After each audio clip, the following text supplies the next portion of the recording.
Sponti.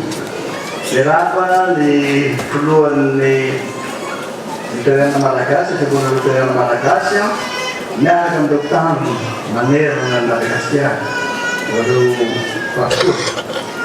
Lerava koa ny président république izay tady ny délégation mafonja dia mafonjy. Tamin'ny fotoana tetika dia androany retika mety ihany Andriamanitra manomboka ny lohanay eto anakenao izay amin'ny marainy ity.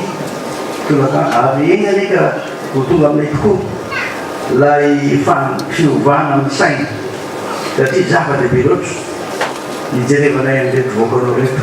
Ka miteny eto zay ny Sponti dia mahatsiaro reo tapaka sy namanay tsy miaraka aminay eto. Mahatsiaro indrindra izy ireo zahay amin'ny toerana maro samihafa, indrindra tompo reto telo amin'ny telopolo sy efajato zay tokana mandroany, reto mpiandro reto. Eny aleka ny fananao masina irery any miasa anatin'izy ireo ahafahana anana hery, ahafahana tanteraka ny asa zay anondrana azy, anana andaikitra amin'ny fanatsarana sy ny fampandrosoana ary indrindra ny fifangatiavana eto amin'ny firenena izy ireo.